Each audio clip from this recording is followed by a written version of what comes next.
नमस्कार, आप देख रहे हैं हमारी खास पेशकश बड़ी बहस। मैं हूं आपके साथ अक्षय सिंह। देश में लोकसभा चुनाव को लेकर जबरदस्त सियासी घमासान मचा है। प्रधानमंत्री नरेंद्र मोदी ने कांग्रेस की तुष्टीकरण की राजनीति पर जोरदार प्रहार किया। मनमोहन सरकार के उस बयान का जिक्र करते हुए प्रधानमंत्री नरेंद्र मोदी ने कहा कि ये कहते थे कि देश के संसाधनों पर पहला हक देश के मुसलमानों का है, और आज ये लोग कह रहे हैं कि सभी की संपत्ति का सर्वे होगा और फिर उस संपत्ति को घुसपैठियों और ज्यादा बच्चे पैदा करने वालों को बांट दिया जाएगा। प्रधानमंत्री मोदी ने कांग्रेस के मैनिफेस्टो पर जोरदार हमला करते हुए कहा कि कांग्रेस की नजर महिलाओं के मंगलसूत्र पर है। हम देश को विकसित राष्ट्र बनाने की बात करते हैं और कांग्रेस देश को बांटने की बात करती है। हालांकि कांग्रेस अध्यक्ष की ओर से प्रधानमंत्री मोदी के इस बयान पर पलटवार करते हुए कहा गया कि बीजेपी हार के डर से बौखला चुकी है। ऐसे में सवाल इस बात को लेकर भी उठ रहे हैं कि चुनाव में विकास के मुद्दों पर बातचीत होनी चाहिए या फिर तुष्टीकरण की राजनीति की, और सबसे महत्वपूर्ण ये कि क्या मुस्लिम वोटों के लालच में कांग्रेस हिंदुओं की संपत्ति पर पंजा मारना चाहती है। आज की बड़ी बहस इसी मुद्दे पर करेंगे। यानी लोकसभा चुनाव को लेकर देश में जिस तरीके से घमासान छिड़ा हुआ है, उधर प्रधानमंत्री नरेंद्र मोदी ने तुष्टीकरण की राजनीति को लेकर कांग्रेस पर जोरदार प्रहार किया है। कांग्रेस के मैनिफेस्टो पर प्रधानमंत्री नरेंद्र मोदी ने जोरदार प्रहार करते हुए कहा कि कांग्रेस देश की संपत्ति को बांटना चाहती है, घुसपैठियों को बांटना चाहती है, ज्यादा बच्चे पैदा करने वालों को बांटना चाहती है।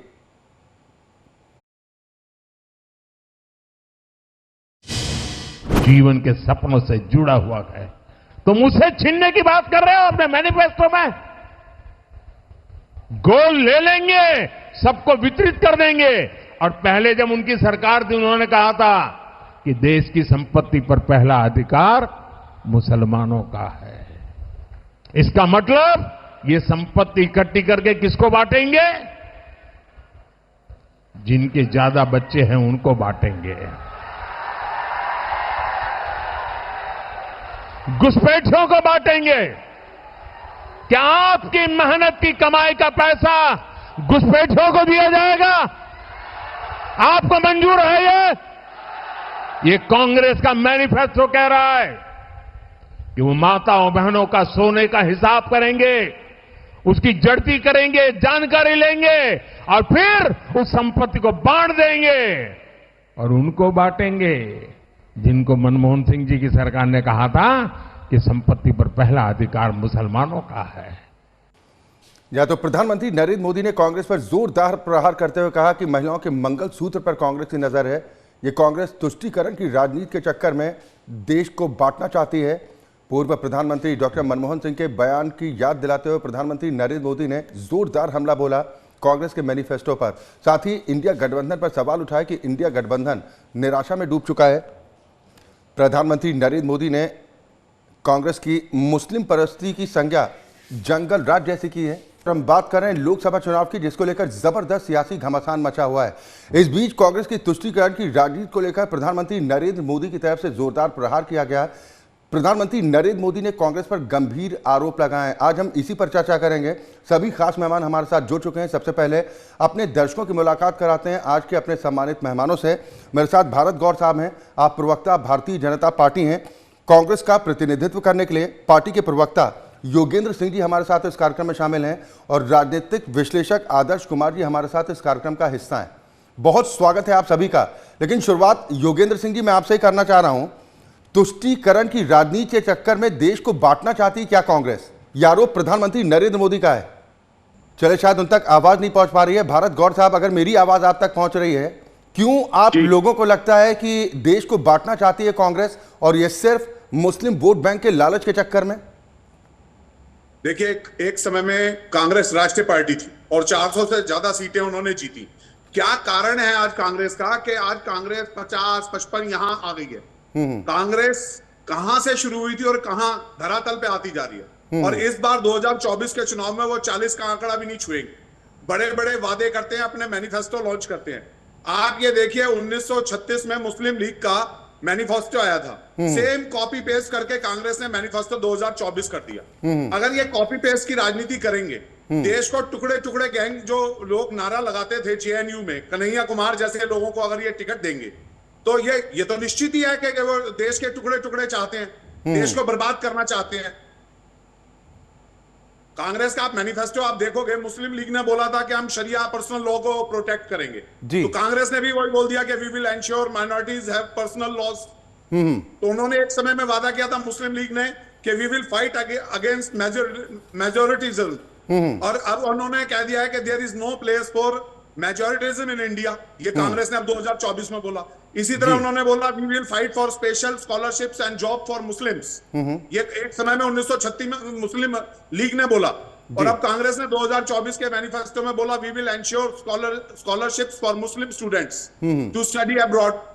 अब ये अगर मुस्लिम लीग के समय में, उस समय अगर देश का बंटवारा हुआ और पाकिस्तान बना, आज ये कांग्रेस करना क्या चाहती है? और राहुल जी को मैं ये भी समझाना चाहता हूं कि कुछ अपने अच्छे सलाहकार रखें। वो हर बार राहुल जी की लॉन्चिंग करते हैं, कभी राफेल के मुद्दे पे, कभी किसी के मुद्दे पे। माननीय सर्वोच्च न्यायालय ने कह दिया कि इसमें कोई घोटाला नहीं है। अब लॉन्चिंग के नए नए वो फॉर्मूले जो उनको सुझाव देने वाले लोग उनको कराते हैं, पर देश बंटना नहीं चाहता। देश की जनता 2024 में माननीय मोदी जी को पुनः तीसरी बार प्रधानमंत्री प्रचंड बहुमत के साथ बनाएगी। ये तो देश के मतदाता तय करेंगे कि कौन जीतेगा कौन हारेगा, लेकिन चुनावी बेला में जब इस तरह की बयानों की राजनीति होती है तो तमाम सवाल भी उठते हैं, क्योंकि सभी राजनीतिक दलों की तरफ से दावे किए जाते हैं कि भाई हम तो विकास के मुद्दे पर चुनावी मैदान में उतरने जा रहे हैं, लेकिन जैसे जैसे चुनाव नजदीक आता है वैसे वैसे हिंदू मुसलमान की राजनीति गरमाने लगती है। योगेंद्र सिंह जी, हिंदुओं की संपत्ति पर पंजा क्यों मारना चाहती है कांग्रेस? लेके चलने वाली पार्टी है। सभी राजनीतिक दल चुनाव में अपने घोषणा पत्र जनता के सामने जाहिर करते हैं, उसी की कड़ी में कांग्रेस ने भी किया है। आप देख रहे हैं पिछले 10 साल से केंद्र में भाजपा की सरकार है। जिन मुद्दों के साथ केंद्र में भाजपा की सरकार बनी थी, वो मुद्दे अभी तक 10 सालों में ये पूरे नहीं कर पाए। रोजगार, बेरोजगारी, किसान, मजदूर, अन्य पर ये कुछ बोल नहीं पा रहे हैं। पिछले जो प्रथम चरण जो चुनाव का हुआ है उसमें मतदाताओं का रुझान भी कम रहा है। तो ये एक तरह की भाजपा की बौखलाहट है। इनके प्रधानमंत्री हो, गृह मंत्री हो, चुनावी रैलियों में जुमले और झूठ बोलने की एक आदत सी पड़ी हुई है, उसके तहत ये बोल रहे हैं। कांग्रेस पार्टी ने तो हमेशा वो काम किए हैं जो दलित, गरीब, किसान और जो व्यक्ति जमीन से जुड़े हुए लोग हैं, जो भारत की हृदय में बसने वाली जनता है, उसके विकास के लिए काम किया। तो कांग्रेस स्पष्ट करे ना कि जिस सर्वे की बात हो रही है वो सच है या नहीं, सर्वे होगा ऐसा कोई? देखिए, कांग्रेस का जो घोषणा पत्र है सरकार आने के बाद लागू करना ये निश्चित है। दूसरा, हमारे राष्ट्रीय अध्यक्ष जी मल्लिकार्जुन खड़गे जी ने प्रधानमंत्री जी से समय मांगा है, वो उन्हें और क्लियर कर देंगे। हमारे संगठन महासचिव केशव वेणुगोपाल जी ने तो घोषणा पत्र की जो PDF फाइल होती है वो पीएमओ को भेज रहे हैं। तो हम तो सारी बातों पर स्पष्ट है। ये एक तरह का झूठ का आवरण बनाया जा रहा है बीजेपी की ओर से, सांप्रदायिकता का रंग लेने के लिए। कोई पहली बात नहीं है। बीजेपी हमेशा चुनाव में धर्म, जाति के नाम पे हमेशा राजनीति करती आई है। काम अपने द्वारा किए गए काम ये बता नहीं पाते, उनको छुपाने के लिए जाति और धर्म का इस्तेमाल करती है। भारत गौर साहब, जवाब दीजिए। देखिए, इन्होंने महंगाई की बात की। आज मैं कहना चाहता हूं कि मोबाइल मैन्युफैक्चरिंग में इंडिया 2nd नंबर पे है, ऑटोमोबाइल इंडस्ट्री मैन्युफैक्चरिंग में 3रे नंबर पे है। भारतवर्ष आज फास्टेस्ट ग्रोइंग इकोनॉमी है। हमारी सरकार जब 2014 में बनी थी तब हम 11वें नंबर की अर्थव्यवस्था थे। आज विश्व की 5वीं सबसे बड़ी अर्थव्यवस्था है। और अगले टर्म में ये जो तीसरा 3.0 मोदी टर्म आएगा, इसमें हम निश्चित रूप से 5 वर्षों के अंदर अंदर तीसरी विश्व की सबसे बड़ी अर्थव्यवस्था बनेंगे। अब इन्होंने बेरोजगारी की बात उठाई, तो आज मैं कहना चाहता हूं 6.8 महंगाई दर थी जी, आज वो 3.8 है। 4% से नीचे हमने महंगाई दर को कम करने का काम किया। आज 800 रुपए का सिलेंडर मिलता था, वो 500 रुपए का मिल रहा है। 300 रुपए की डायरेक्ट बेनिफिट सब्सिडी बैंक में ट्रांसफर हो रही है। ये जो बैंकों में ट्रांसफर करने का भारतीय जनता पार्टी ने काम किया, डायरेक्ट ट्रांसफर बेनिफिट जो है आम जनता को मिला है। इनके एक प्रधानमंत्री ने एक समय में बोला था कि मैं 100 रुपए ऊपर से देता हूं तो 15 रुपए लोगों के लिए पहुंचते हैं। 85 रुपए बीच में भ्रष्टाचार की देन चढ़ जाता है। और हमारा अगर 100 रुपए आता है प्रधानमंत्री मोदी जी के माध्यम से, किसानों की इन्होंने बात की, 6,000 रुपए सम्मान निधि प्रति वर्ष किसानों को डायरेक्ट उनके अकाउंट्स में मिल रहा है। आज 55 करोड़ रुपए से ज्यादा के अकाउंट हमारे खुले हैं और कोई बीच में बिचौलिया नहीं है। जो पैसे हैं सीधा डायरेक्ट बैंक में ट्रांसफर होते हैं। इन्होंने क्या किया? 70 वर्षों में इन्होंने वादा किया था गरीबी हटाएंगे, हटाई क्या? ठीक, योगेंद्र जी जवाब दीजिए, फिर मैं आदर्श जी के पास जाऊंगा। वो कह रहे हैं कि विकास के काम तो हमने इतने किए हैं जिसके आधार पर तीसरी बार बीजेपी और या कहें एनडीए की सरकार बनने जा रही है, लेकिन कांग्रेस तुष्टीकरण की राजनीति के चक्कर में देश को बांटना चाहती है, महिलाओं का मंगलसूत्र छीनना चाहती है। यह तक गंभीर आरोप प्रधानमंत्री ने लगाए। देखिए, मेरे साथी बीजेपी के प्रवक्ता बता रहे हैं, इनकी जानकारी के लिए मैं बता देता हूँ। हंगर इंडेक्स में देश कहाँ है, महंगाई जो 2014 में पेट्रोल डीजल रसोई गैस के दाम थे वो कहाँ पहुंच गए, किसानों की आय को आप 2022 में दुगना करने वाले थे, 2024 हो गए, किसानों के क्या हालात है, एमएसपी का कानून बनाने वाले थे, एमएसपी मिल नहीं रही किसानों को, और आप बात कर रहे हैं प्रधानमंत्री किसान सम्मान निधि। आप 6,000 रुपए किसानों को दे रहे हैं, लेकिन उसकी जेब से आप 60,000 रुपए निकाल रहे हैं। डीजल कितना महंगा हो गया, खेती करने के लिए ट्रैक्टर और उपकरण की जरूरत पड़ती है, यूरिया आपने कितना महंगा कर दिया। आप किसानों को दे रहे हैं 6,000 रुपए और उसकी जेब से 60,000 रुपए निकाल रहे हैं महंगाई के मार्फत। तो ये कथनी और करनी क्यों? आप अपना स्पष्ट तौर पे बताएं कि आप किसानों के लिए करेंगे क्या। 2024 होने के आगे किसानों की आय अभी तक दुगनी नहीं हुई, किसानों के लिए आप 3 काले कानून तक लेके आ गए, और किसानों की और आप क्या हालात करेंगे। आप किसानों का जिक्र कर रहे हैं, लेकिन 2019 का चुनाव हुआ, वो भी किसानों के आंदोलन के नाम पर हुआ था। उसका नतीजा क्या रहा था? मैं आदर्श भाई आपके पास आऊंगा। क्या आपको लग रहा है कि दावे भले ही किए जाते हो?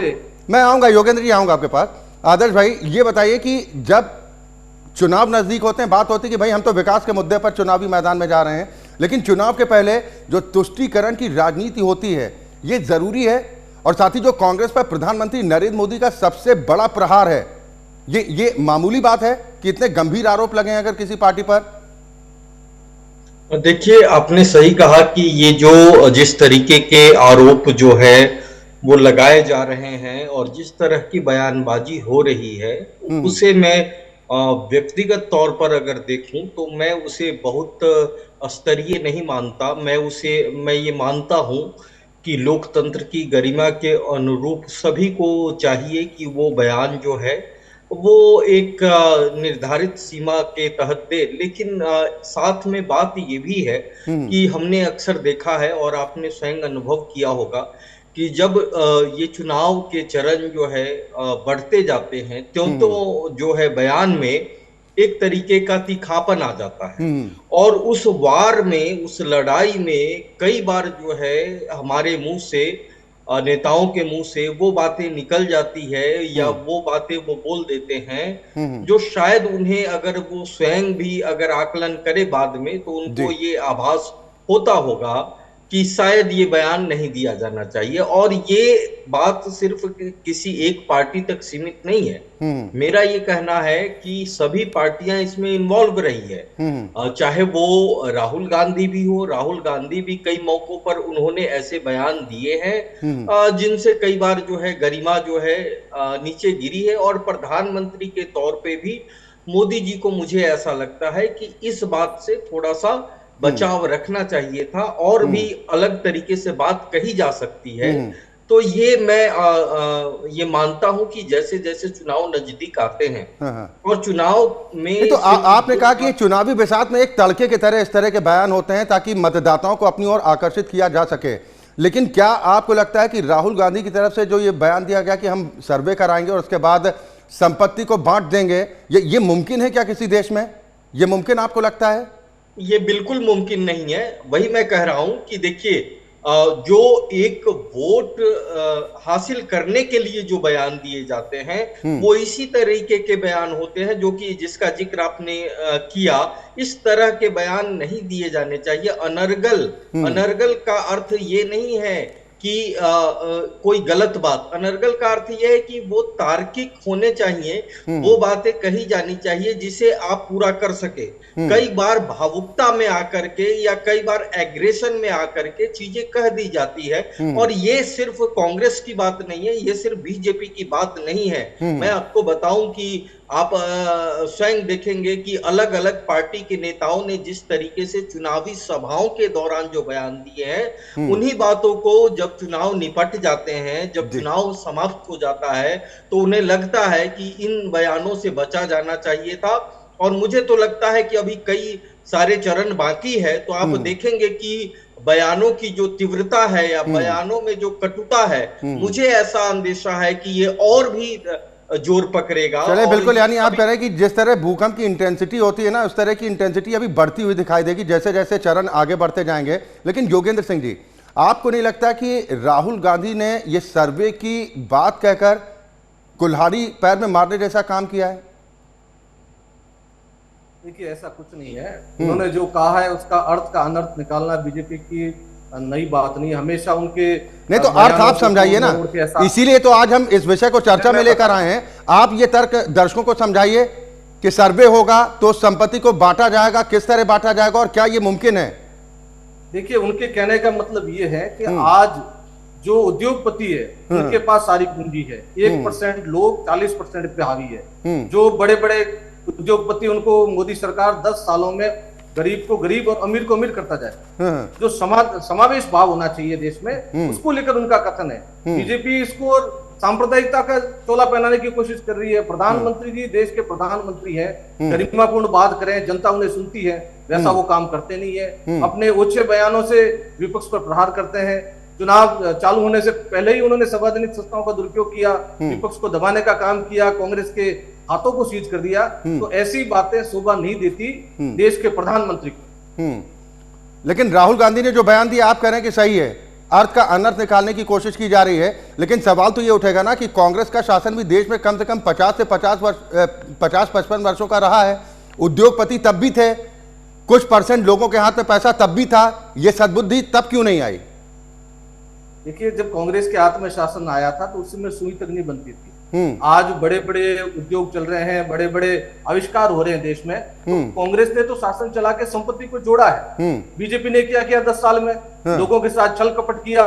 जो सार्वजनिक संपत्ति आती है उनको बेचने नहीं तो देश के उद्योगपतियों को कांग्रेस अगर सत्ता में आ जाएगी, देश निकाला दे देगी, उनकी संपत्ति जब्त कर लेगी। देखिए, जब कांग्रेस सरकार में थी तो ऐसी कोई नीति नहीं थी।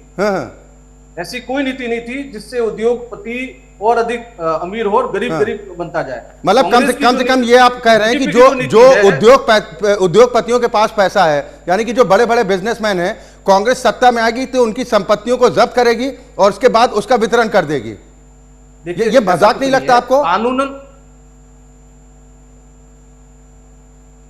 योगेंद्र जी, मेरी आवाज पहुंच रही ना सर आप तक? जी, मुझ तक आ रही है। ठीक है, मैं दोबारा योगेंद्र जी के पास जाऊंगा। लेकिन भारत गौर साहब, कांग्रेस इलेक्शन कमीशन तक पहुंच गई है, वो कह रहे हैं कि हम तो शिकायत करेंगे, इस पर एक्शन होना चाहिए। अगर कहीं कांग्रेस ने बोला है, राहुल जी ने अपने मैनिफेस्टो में कहा है, ये संभव नहीं है। ऐसे बहुसंख्यकों की आप प्रॉपर्टी जब्त करके दूसरे लोगों में बांटोगे, संभव नहीं है। दूसरी चीज, ममता जी जब बोलती हैं, वो भी चुनाव आयोग संज्ञान ले रहे हैं। स्टालिन साहब ने क्या बोला? अब ये जो इनका इंडिया अलायंस बना है, आप बिल्कुल ये सोचिए कि इंडिया अलायंस बना है, इनके प्रधानमंत्री कैंडिडेट कौन होगा पता नहीं। कांग्रेस इतने बड़े बड़े वादे कर रही है, सीटें कितनी लड़ रही है। बहुमत का जादुई आंकड़ा 272 है मिनिमम। कोई भी अपना एजेंडा लेके जाता है जनता के बीच में तो ये बताता है हम बहुमत की सरकार बनाएंगे और वादे पूरे करेंगे। अभी इन्होंने प्रश्न उठाया 2014 का। 2014 में हमने 95-96% मैनिफेस्टो में जो काम थे पूरे किए। 2019 में हमने 98% काम पूरे किए, 1-2 काम बचे हैं। उसके अलावा भी हमने, जब विश्व कोरोना की महामारी झेल रहा था तो हमारे देश के 140 करोड़ लोग जो भारतीय हैं और हिंदू जो यहां रह रहे हैं भारतवर्ष में, हमारे किसी के साथ भेदभाव नहीं किया। 250 करोड़ से ज्यादा की कोरोना की वैक्सीन आत्मनिर्भर भारत के तहत भारत में ही बनाई। जिस वैक्सीन को ये पूरा विपक्ष कह रहा था ये वैक्सीन बीजेपी की है और ये उपयोगी नहीं है। अगर सबसे कम मृत्यु दर विश्व में रहा है तो हमारे यहाँ रहा है। हमारे यहाँ जनसंख्या इतनी बड़ी है और बिना किसी कियोस्क के वो वैक्सीन देने का काम किया। और दूसरे आपको मैं जानकारी देना चाहता हूं कि वैक्सीन को जब हमने निर्मित किया, एक कोरोना वैक्सीन वार फिल्म भी आई है। महिलाओं का इतना अमूल्य योगदान है नारी शक्ति का, उस शक्ति के खिलाफ भी कांग्रेस और विपक्ष चले उल्टा सीधा बोलते हैं। यदि माता ना होती, नारी शक्ति ना होती, वो डॉक्टर्स ना होते, वो लैब्स ना होती, वो महिला अपनी जान पे खेल के दवाई के लिए रिसर्च ना करती तो कैसे बनती? ये दवाई अगर विदेशों से एक्सपोर्ट की जाती, उनकी शर्तों पे की जाती। सर, इस पर तो बात हो ही नहीं रही ना। सवाल ये है भारत गौर साहब, पड़ता है एक व्यक्ति के लिए। बिल्कुल, इन मुद्दों पर बहस होनी चाहिए थी। आप अपने विकास के कार्य गिनवाते, वो कमियां बताते कि भाई क्या कमियां रह गई हैं। लेकिन इनसे इतर बातचीत हो रही है ना। बोला बहुसंख्यक, तो सर सवाल तो यही है ना कि बहुसंख्यक बनाम अल्पसंख्यक। क्लैरिफिकेशन माननीय मोदी जी ने रैली में दी। अगर ये देखिए चुनाव है, कांग्रेस कोई आरोप लगाएगी या कांग्रेस अपनी बात बोलेगी या गलत बात बोलेगी, तो हमारा ये नैतिक दायित्व है देश के प्रति कि हम देश की जनता को बात बताएं कि कांग्रेस ये करने जा रही है। ठीक है योगेंद्र सिंह जी, मेरी आवाज पहुंच रही ना आप तक? आ रही है योगेंद्र सिंह जी? क्या बताइए, ये मुमकिन है या आपको लगता है कि देश के जो बड़े उद्योगपति हैं वो गलत तरीके से पैसे कमा रहे हैं और कांग्रेस अगर सरकार में आ जाएगी तो उनकी सारी संपत्ति जब्त कर लेगी और बांट देगी? ये मुमकिन है? ये राहुल गांधी बचकाना बयान दे रहे हैं या फिर जो सवाल उठाए जा रहे हैं कि उनको सलाहकार बदलने की जरूरत है? देखिए, इलेक्ट्रॉनिक बॉन्ड के तहत चंदा दो धंधा लो किसने काम चालू किया? इलेक्ट्रॉनिक बॉन्ड की सूची एसबीआई बैंक के द्वारा जारी की क्या? सुप्रीम कोर्ट के दबाव के बाद इलेक्ट्रॉनिक बॉन्ड में किस ये बचाव के लिए तर्क सही है योगेंद्र जी, मैं आपको टोक रहा हूं, मेरी बात बचाव के लिए तर्क सही है। इलेक्ट्रॉनिक बॉन्ड के तहत चंदा दो धंधा कर रहे हैं, देश के जो उद्योगपति हैं उनको आप उद्योग में बढ़ावा दे रहे हैं। चलो कानूनी तहत आप बढ़ावा दे, अच्छी बात है, लेकिन इतना ऋण आपने दे दिया कि उनकी प्रॉपर्टी आप नीलाम नहीं कर पाए और देश का सफेद धन लेकर देश से बाहर उद्योगपति चले गए, उनको क्या आप वापस लेके आए क्या? इन बातों पर कभी बीजेपी जवाब नहीं देगी। सर सवाल तो तब भी उठेगा ना कि पैसा किसके शासनकाल में गया। योगेंद्र भाई, सवाल तो तब भी पूछा जाएगा ना कि जो पैसा बांटा गया था रेवन्यू के तरह, जो भगोड़े हैं आज देश में, वो किसके रिजीम में बांटा गया? सवाल तो आप पर भी उठेंगे। और एक सवाल के जवाब में और भी आपसे चाहूंगा सर। हाँ योगेंद्र भाई, एक बात का सवाल, एक सवाल और मैं उस पर जवाब आपसे जरूर चाहूंगा। देश के संसाधनों पर पहला अधिकार किसका है कांग्रेस पार्टी की नजर में? देखिए, देश के जो संसाधन है, सार्वजनिक संपत्ति, उसे सरकार चलाती है और सरकार को बिना किसी भेदभाव के उसे आम जनता के लिए किस प्रकार आप चलाते हैं वैसे चलाना चाहिए। अपने कहते उद्योगपतियों को फायदा देने के लिए सरकारी नुकसान पहुंचा के उनको उद्योगपतियों को मालामाल करना कानूनन ठीक नहीं है। नहीं, मुझे बताइए कि संसाधनों पर देश के पहला अधिकार किसका होना चाहिए या है? सोच बदली है कांग्रेस की?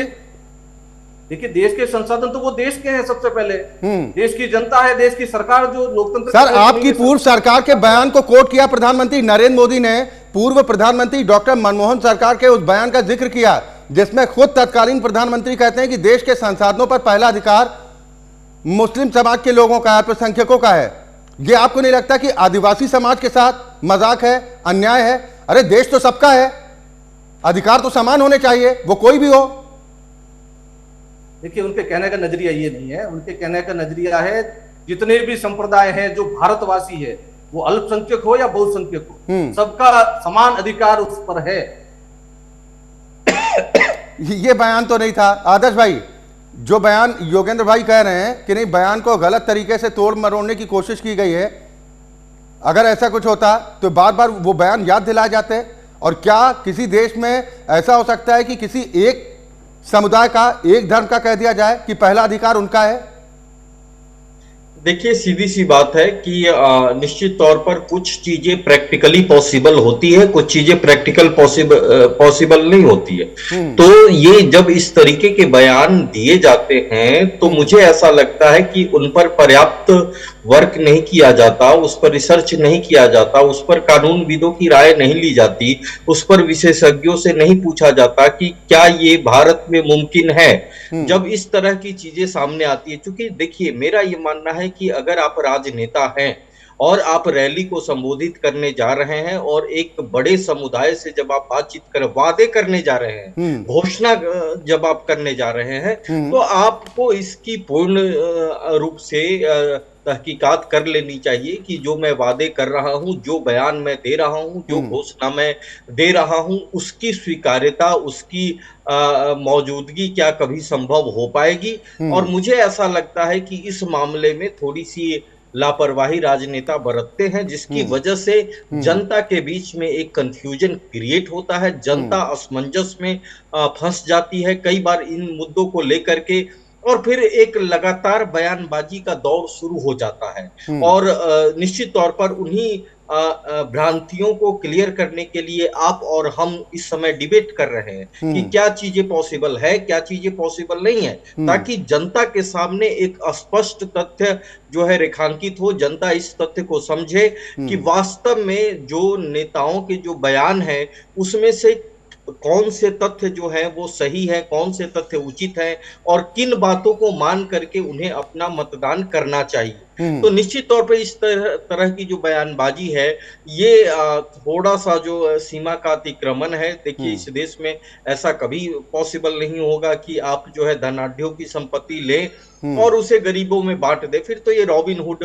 टाइप चीजें होंगी जिसमें कि कानून का कोई सर रॉबिन हुड तो अलग की चीज होगी, तो फिर लूट हो गई ना कि भाई आप सत्ता में हैं, आप लूट सकते हैं, आप बोल दीजिए कि भाई उद्योगपतियों की हम सारी संपत्ति जब्त कर लेंगे, ये तो लूट हुई ना सरकार की आड़ में। बिल्कुल बिल्कुल, देखिए सीधी सी बात यह है और यही स्थिति होती है कि अगर सरकार किसी तरीके से कोई पार्टी ऐसा सरकार बनाने में कामयाब हो जाती है तो फिर उन्हें ये बताना पड़ता है कि हमारे जो बयान थे उनको जो है वो उस तरीके से नहीं लिया जाए। मैं आपको एक ताजा उदाहरण देता हूं कि केजरीवाल जब उन्होंने आंदोलन किया था तो उनके आंदोलन के केंद्र में लोकपाल था और उसको लेकर के तमाम वादे किए गए थे, लेकिन जब केजरीवाल खुद सरकार में आए तो आज वो लोकपाल कहाँ है, कहाँ, क्योंकि उन्हें पता चल गया कि इस तरह की चीजें प्रैक्टिकली पॉसिबल नहीं है और लोकपाल को वो भूल गए। ठीक ऐसी ही स्थिति होती है कि जब सीमा का अतिक्रमण करके बयान दिए जाते हैं तो असमंजस की स्थिति होती है और जिसे पूरा करना किसी के लिए संभव नहीं होता। बिल्कुल, सवाल तभी उठते हैं और लोगों के मन में भी सवाल आता है कि एक शख्स जो कभी कहता था कि लोकपाल लोकपाल और वही व्यक्ति उस लोकपाल को जोगपाल बता देता है, तो फिर लोगों के मन में संदेह होता है कि वोट बैंक के लालच में क्या आम जनता को सिर्फ मूर्ख बनाने की कोशिश की जाती है। मुस्लिम तुष्टीकरण की राजनीति को लेकर प्रधानमंत्री नरेंद्र मोदी की तरफ से जो तीखा प्रहार कांग्रेस पर किया गया, इसी पर हम चर्चा कर रहे हैं। सभी मेहमान मेरे साथ लगातार बने हुए हैं। मैं भारत गौड़ साहब आपके पास ही आ रहा हूं क्योंकि जो हम ये चर्चा लगातार इस बात को लेकर कर रहे थे, क्या किसी भी देश की किसी भी राज्य की संपत्ति पर किसी एक विशेष वर्ग का अधिकार हो सकता है या सिर्फ ये चुनावी बेला में वोट बैंक को अपनी तरफ खींचने की एक कला है? हम तो चाहते हैं कांग्रेस ऐसी नीति बनाए कि 140 करोड़ लोगों को आकर्षित करे, पर आपने खुद कोट किया माननीय प्रधानमंत्री सरदार मनमोहन सिंह जी ने, जो डमी प्रधानमंत्री थे और सुपर प्राइम मिनिस्टर उस समय कोई और थे, उन्होंने बोला ना इस देश के संसाधनों पे पहला हक मुस्लिम समाज का है, पर हम भेदभाव नहीं करते। मैंने कोरोना को आपको उदाहरण दिया कि 250 करोड़ दवाएं मोदी जी ने इंडिया में बनाकर पूरे सब लोगों को लगाई, 140 करोड़ लोगों को, उसमें मेरे मुस्लिम भाई भी थे और हमने कोई इसमें पक्षपात नहीं किया। दूसरा, अभी मेरे मित्र ने प्रश्न उठाया किसानों के लिए क्या किया, तो प्रधानमंत्री किसान योजना में हमें किसान निधि सम्मान निधि में 11 करोड़ से ज्यादा किसानों को 6,000 रुपए की आर्थिक सहायता उनके अकाउंट में डायरेक्ट पहुंची और गेहूं के एमएसपी में 63.5% का बढ़ोतरी हुई, धान में 66% की ऐतिहासिक बढ़ोतरी हुई। इनका 60 साल का राज रहा है, ये तुलना कर लें, और ये ऑथेंटिक आंकड़ा है जो मैं आपको बता रहा हूं। माननीय प्रधानमंत्री जी ने किसानों के लिए किसान क्रेडिट कार्ड के अंतर्गत 4 करोड़ से ज्यादा किसानों को 4.7 लाख करोड़ का ऋण दिया है, जो ये उद्योगपतियों की सरकार का आरोप हमारे पर लगाते हैं। 77,595 करोड़ रुपए से ज्यादा की 99 सिंचाई परियोजनाएं किसानों के लिए की हैं। शुरुआत की है, कुछों का लाभ मिल रहा है, आगे मिलेगा बाकियों का। वो तो कह रहे हैं कि कुछ उद्योगपति ऐसे हैं जो देश का पैसा लेकर विदेश भाग गए। क्योंकि 2 प्रश्न उन्होंने उठाए, आप मेरे को थोड़ा समय दें। जो जितने हाईवेज रोड पे बन रहे हैं, आप ये देखिए, कोई किसान सब्जी उगा रहा है या फल उगा रहा है, वो गड्ढों में अगर ट्रकों में लेके जाएगा तो उसकी सब्जी फल फ्रूट खराब होगा, टमाटर खराब होगा कि नहीं होगा। हमने हाईवेज बनाए हैं, ऐसी सड़कें बनाई हैं कि किसान के जो पहले 20 घंटे अगर दिल्ली तक आने में लगते थे तो आज 8 घंटे में आ जाते हैं। अब इन्होंने इलेक्टोरल बॉन्ड पे बात उठाई। 13 राज्यों में भारतीय जनता पार्टी की सरकार है, कुछ में हमारी अलायंस की सरकार है। 18 करोड़ सदस्यों की हमारी सबसे बड़ी विश्व की राजनीतिक दल है, हमारी पार्टी है भारतीय जनता पार्टी। 303 हमारे सांसद हैं। 20 लाख करोड़ 20,000 करोड़ के बॉन्ड, इलेक्ट्रॉनिक बॉन्ड लेके राजनीतिक दलों को दिए गए। भारतीय जनता पार्टी जो रूलिंग है इस समय सत्ता में है, हमें केवल 6,000 करोड़ रुपए मिला और जो ये विपक्ष का इंडी अलायंस है इन्हें 14,000 करोड़ रुपए से ज्यादा मिला। इन्होंने ऐसा क्या किया उनके लिए जो 14,000 करोड़ रुपए इनको मिला, ये बताएंगे जरा? ठीक है योगेंद्र जी, एक बात है, ये तथ्य हैं, ये पॉइंट ठीक है गौर साहब जवाब तो ले लीजिए, हिसाब से बता योगेंद्र जी जवाब दीजिए। आप इलेक्ट्रॉनिक बॉन्ड की बात कर रहे हैं, चुनाव प्रारंभ होने से पहले तो आपने प्रमुख विपक्षी दल कांग्रेस के खाते सीज कर लिए। आपने 8 साल के इनकम टैक्स वाला 1823 करोड़ का नोटिस थमा दिया, जबरन 135 करोड़ रुपए उसमें से निकाल दिए। आप कौन सी सच्चाई की बात कर रहे हैं? आप बात कर रहे हैं किसान सम्मान निधि की, 6,000 रुपए आप दे रहे हैं, लेकिन 10 सालों में किसानों के डीजल पे केंद्र सरकार ने कितना टैक्स वसूला, इसका आंकड़ा जरा बताएंगे जनता को। आप कितना टैक्स आपने आम किसान की जेब से निकाला? उनको दिया 6,000, लेकिन हजारों करोड़ रुपए टैक्स के रूप में यूरिया पे हो या डीजल पे हो या वेट लगा के आपने उनसे वसूला, ये कभी आप जनता को नहीं बताएंगे। इसीलिए मतलब कांग्रेस कह रही, राहुल गांधी कह रहे हैं कि हम सर्वे कराएंगे और उद्योगपतियों के पास जो 1% 2% जो आप लोग बताते हैं उनका सारा पैसा आप जब्त कर लेंगे और बांट देंगे। देखिए, इस बात को तोड़ मरोड़ के प्रस्तुत किया जा रहा है। हमने इलेक्शन कमीशन में भी शिकायत की है, हमारे नेतागण इस पे पूरा स्पष्टीकरण दे चुके हैं। नहीं, राहुल गांधी कहना क्या चाहते थे? आपको खुला मंच है योगेंद्र भाई, आपके लिए खुला मंच है। आने के बाद राहुल गांधी का मंतव्य क्या था, आप बताइए ना। जो 10 साल की सरकार है उनकी नीतियां अलग है, और कांग्रेस इंडिया गठबंधन की सरकार आने के बाद सरकारी नीतियों में ऐसा सुधार किया जाएगा, सभी वर्ग को आगे बढ़ने का मौका दिया जाएगा। एक ही वर्ग आगे नहीं बढ़े, सभी समाज के सभी वर्ग और सभी काम करने वाले व्यक्तियों को आगे बढ़ने का अवसर मिले, ऐसी योजना लाने की बात कर रहे हैं हम। आदर्श कुमार जी, नीति और नियत इतनी साफ है क्या वाकई में, जितनी दिखाने की कोशिश की जा रही है? देखिए, सीधी सी बात है कि जो अभी फिलहाल स्थिति है उसमें पारदर्शिता की कमी साफ तौर पर नजर आती, और वो पारदर्शिता जो है न हमारे समक्ष होनी चाहिए न आपके समक्ष होनी चाहिए। वो पारदर्शिता इनको जनता के समक्ष दिखाई देना चाहिए, उनको बताना चाहिए कि हम जो बातें कह रहे हैं उनकी सच्चाई एक्चुअल में व्यवहारिक धरातल पर भी उतनी ही स्पष्ट तरीके से नजर आए। लेकिन शायद इसी का नाम राजनीति है, और शायद इसे ही राजनीति कहते हैं।